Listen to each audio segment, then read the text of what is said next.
Well, for more on this, let's go to Andrew Leam. He is a professor of political science at Macalester College in Minnesota. Welcome back to the program. Good to be here. Okay, so let's start by giving us a bit of perspective. In broad strokes, what are the implications of this treaty expiring, Professor? Well, in the short term, not very much. I would remind your viewers that the backstory is that during the Cold War and afterwards, you could have a stable relationship between the Soviet Union and the U.S., later Russia and the U.S., because both sides had just enough nuclear weapons to survive an attack and then retaliate and destroy the other side. So both sides would be wiped out in a nuclear, mutually assured destruction. And the START Treaty was we could have mutually assured destruction and therefore strategic stability with 15,000 warheads apiece or with 1,500 warheads apiece. And the decision was made, let's have smaller arsenals. So they signed the original START Treaty and then renewed it under President Obama. So it limited the number.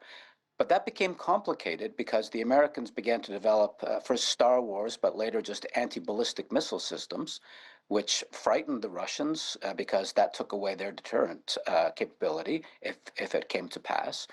And the Americans have been very concerned about the rise of China and the modernization and expansion of its nuclear arsenal, which is not part of this, China's not party to the START agreement. So the circumstances when START was signed initially were really propitious for that kind of agreement.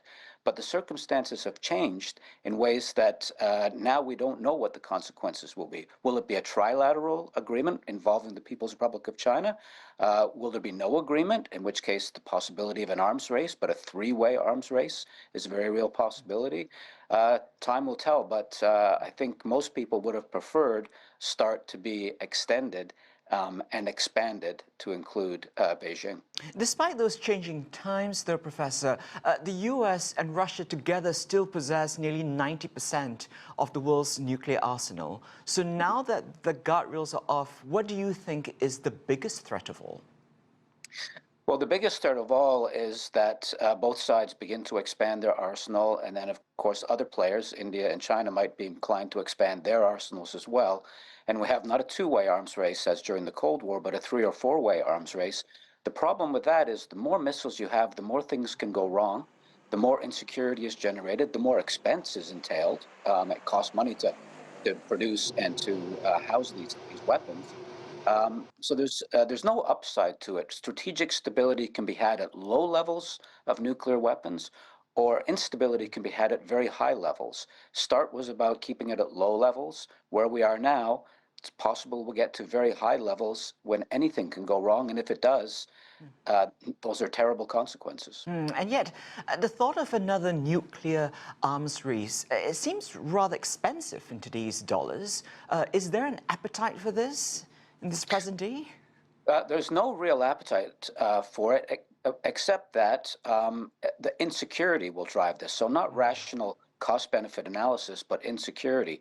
If the other side, the argument would go, if the other side has 10 times as many missiles as us, they could launch a first strike and then pretty much destroy us and still have enough left over to continue to threaten us afterwards. And you can see how that's an escalatory spiral. If one party has 10 nuclear weapons, the other side wants 20, then the other side wants 40, then you can see how that continues. So yes, nobody has an appetite for diverting funds to those kinds of things. Russia has a war to fight. The United States has other fish to fry. But insecurity is a powerful driver when it comes to these sorts of things. And then you throw in things like anti-ballistic missile technology, which is also expensive. And then you throw in China and India and other relatively small but not inconsequential nuclear powers. And you can see how that escalatory dynamic and that insecurity spiral could really get out of control. We have time for just one quick question. And I was thinking, last fall, Russian President Vladimir Putin did offer to abide by the treaty's limits informally for another year until negotiators could hammer out another deal. And yet, US President Donald Trump basically did not respond to that. What do you think of this approach? Well, I think it was a mistake. Even if the treaty lapsed, if both sides wanted, they could abide by the treaty nevertheless and reassure each other that they weren't going to embark upon an arms race. And as long as there was a certain level of trust, that could work. The Ukraine war and the American reaction to it has undermined that trust. The Americans' interest in anti-ballistic missile weapons systems has undermined that trust, and throwing China into the mix has complicated things for Washington, if not for Moscow. So, in a slightly more perfect world, we could have continued even if the treaty lapsed. But we don't live in that world, and it's likely this is going to have real world consequences. All right. Professor Andrew Latham of Macalester College, thank you so much for your time. A great pleasure.